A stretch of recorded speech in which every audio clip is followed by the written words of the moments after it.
जय माँ दुर्गा। आपकी इस नवरात्रि की वीडियो को जो भी भक्त सच्चे हृदय से पूरा देखे और वीडियो को लाइक करे, उस भक्त की सारी मनोकामना पूरी कर देना, उस भक्त की झोली खुशियों से भर देना। मित्रों, दुर्गा माता की कृपा आप और आपके पूरे परिवार पर सदा सर्वदा बनी रहे। तो मित्रों, नवरात्रि में पहले दिन बहुत खास होता है और इस दिन हम दुर्गा माता की स्थापना अपने घर में करते हैं।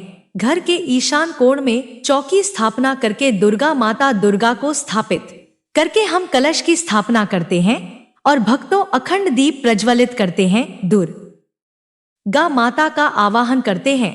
तो पहला दिन बहुत खास होता है, दुर्गा माता के स्वागत का दिन होता है। और मित्रों, आपको बता दें कि हमारे हिंदू सनातन शास्त्रों के अनुसार अगर हम नवरात्रि के पहले दिन कुछ खास कार्य कर लेते हैं तो इससे दुर्गा माता बहुत ही शीघ्र प्रसन्न हो जाती है और फिर हमारी जो भी पूजा होती है, प्रार्थना होती है, दुर्गा माता उसे बहुत शीघ्र स्वीकार करती है और हमारे जीवन में आने वाली समस्त परेशानियों को दूर करती है, सारी मनोकामनाओं को पूर्ण करती है। तो आज की वीडियो में हम आपसे बात करने वाले हैं कि नवरात्रि के पहले दिन क्या करें जिससे कि माता रानी माँ दुर्गा की कृपा हमें बहुत शीघ्र मिल जाए और हमारे जीवन में सुख समृद्धि धन वैभव की प्राप्ति हो, संतान की प्राप्ति हो, या फिर अगर किसी भी खास कामना से आप दुर्गा माता की पूजा आराधना कर रहे हैं, कोई भी आपकी ऐसी मनोकामना है जो चाहते हैं कि दुर्गा माता शीघ्र ही पूर्ण कर दे, तो नवरात्रि के दिन दुर्गा माता को शीघ्र प्रसन्न करने के लिए आपको इन 9 बातों का ध्यान जरूर रखना चाहिए। तो मित्रों,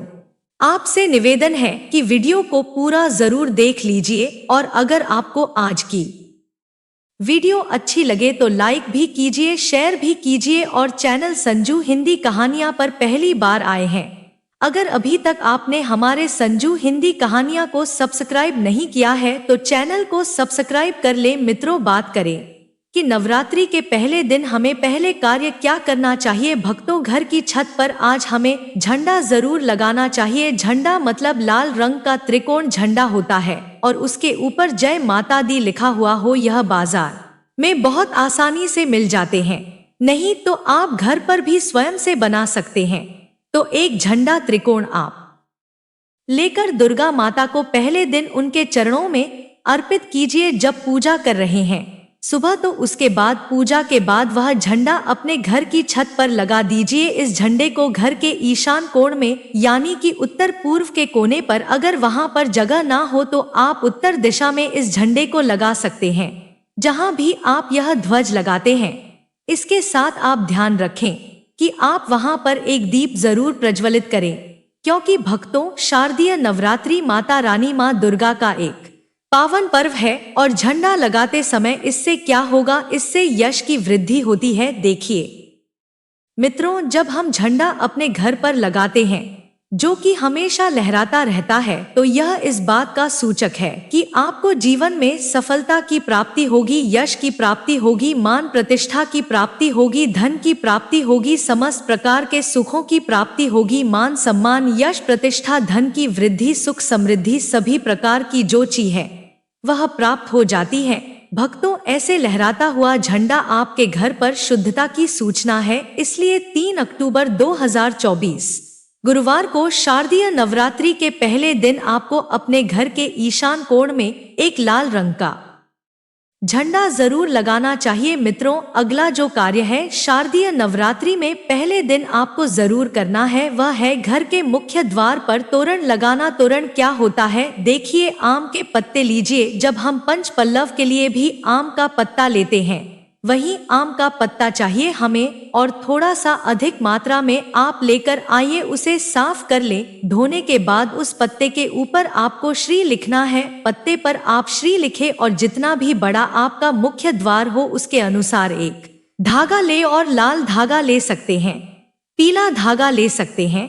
इस प्रकार से किसी भी रंग का धागा लेकर आप इन सभी पत्तों को एक माला बना लीजिए और उसके बाद यह अपने घर के मुख्य द्वार पर लगा दीजिए। मित्रों, श्री पत्तों पर कुमकुम से लिख दीजिए या हल्दी से लिख दीजिए, इसे लगा दीजिए। आपको क्या लगता है? पहले ही सूचना में यह लगता है कि इस घर में कोई शुभ या मांगलिक कार्य हुआ है, और तो घर पर लगा हुआ तोरण, घर के मुख्य द्वार पर लगा हुआ तोरण आपके घर में शुभता की सूचना देता है, मांगलिक कार्य की सूचना देता है, इस बात की सूचना देता है कि आपके घर में देवी माँ दुर्गा विराजित है।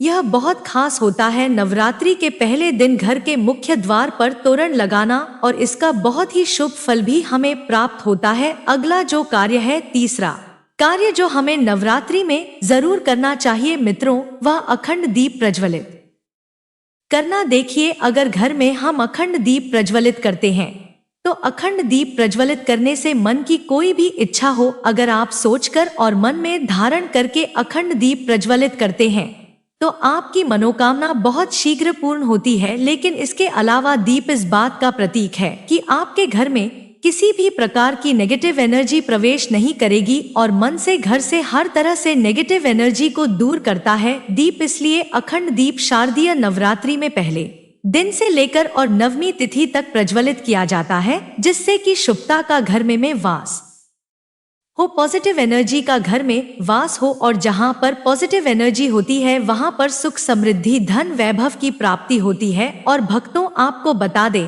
कि दुर्गा माता वहीं वास करती है जहां पॉजिटिव एनर्जी रहती है। इसीलिए हम घर के मुख्य द्वार पर तोरण लगा रहे हैं, ताकि बाहर से मुख्य द्वार से किसी भी प्रकार की नेगेटिव एनर्जी हमारे घर में प्रवेश ना करे।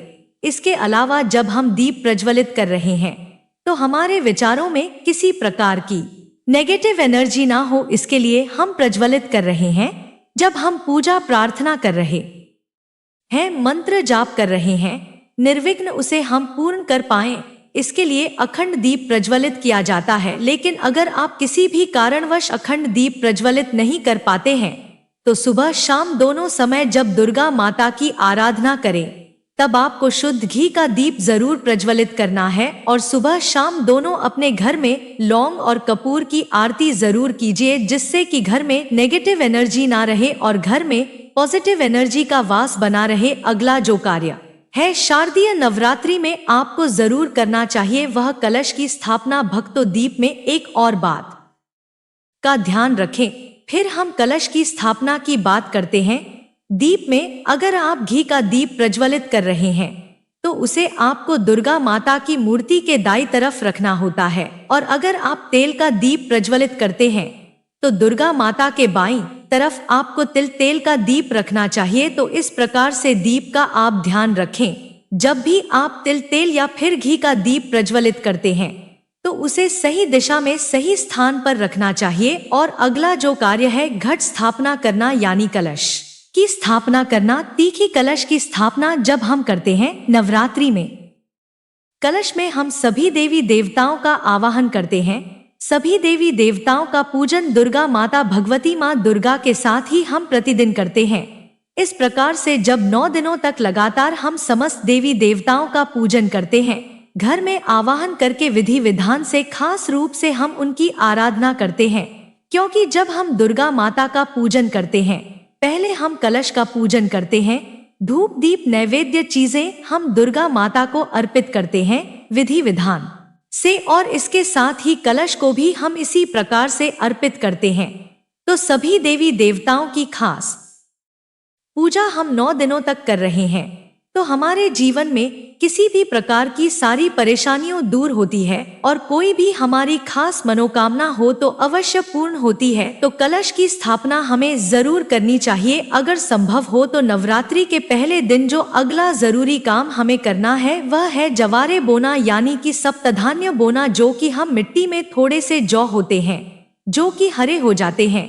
बहुत सी ऐसी जौ अंकुरित हो जाते हैं, और यह शीघ्र ही अंकुरित तब होते हैं जब हमारे घर में अन्न होते हैं।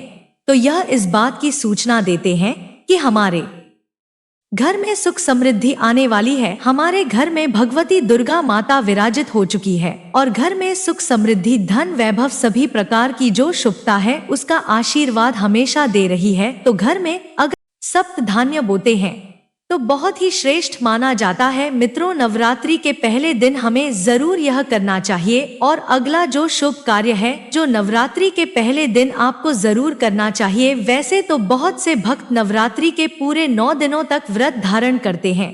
बहुत से भक्त जल पीकर या फिर फलाहार के द्वारा इस व्रत को धारण करते हैं। लेकिन अगर आप पूरे नवरात्रि व्रत धारण नहीं करते हैं तो नवरात्रि के पहले दिन आपको व्रत धारण जरूर करना चाहिए। नवरात्रि के पहले दिन और अंतिम दिन यानी नवमी तिथि पर या अष्टमी तिथि पर आपको व्रत जरूर करना चाहिए। तो पहला दिन बहुत खास है। दुर्गा माता की आराधना करते हैं, विधि विधान से उनका आभार करके पूजन कर रहे हैं। तो पहले दिन आपको व्रत जरूर करना चाहिए और संभव हो तो पूरे नवरात्र व्रत करना चाहिए। पूरे नवरात्र जब हम व्रत करते हैं, दुर्गा माता की पूजा आराधना करते हैं, सात्विकता के साथ दुर्गा माता की आराधना करते हैं, तो दुर्गा माता शीघ्र ही प्रसन्न होती हैं। लेकिन व्रत भी धारण करें जब आप स्वस्थ हो पूर्ण रूप से। अगर आप स्वस्थ नहीं हो, व्रत रखने में असमर्थ हो, तो सिर्फ आप शुद्ध सात्विक भोजन यानी कि बिना लहसुन प्याज का भोजन लेकर दुर्गा माता की आराधना सुबह शाम करें। तो सच्चे मन से भक्ति भाव से हम दुर्गा माता की आराधना करते हैं तो दुर्गा माता शी ही प्रसन्न होती हैं। अगर व्रत धारण की रखने की अगर आपकी शक्ति या सामर्थ्य शारीरिक रूप से नहीं है तो आपको व्रत नहीं रखना चाहिए। लेकिन अगर संभव हो तो पहले दिन फलाहार के द्वारा व्रत धारण जरूर कीजिए। अगला जो जरूरी कार्य है जो नवरात्रि में आपको जरूर करना है, घर के मुख्य द्वार पर दोनों तरफ स्वस्तिक का चिन्ह जरूर बनाएं। इससे किसी प्रकार की नेगेटिव एनर्जी हमारे घर में प्रवेश ना करें। इसके अलावा जब हम दीप प्रज्वलित कर रहे हैं तो हमारे विचारों में किसी प्रकार की नेगेटिव एनर्जी ना हो, इसके लिए हम प्रज्वलित कर रहे हैं। जब हम पूजा प्रार्थना कर रहे हैं, मंत्र जाप कर रहे हैं, निर्विघ्न उसे हम पूर्ण कर पाएं, इसके लिए अखंड दीप प्रज्वलित किया जाता है। भक्तों, अगर आप इस नवरात्रि माँ दुर्गा को प्रसन्न करना चाहते हैं, माँ दुर्गा को अपने घर लाना चाहते हैं, तो कमेंट बॉक्स में लिखें जय माता दी। आपका हमारे घर में स्वागत है और आपके अपने चैनल संजू हिंदी कहानियां को सब्सक्राइब करें। जय माता दी।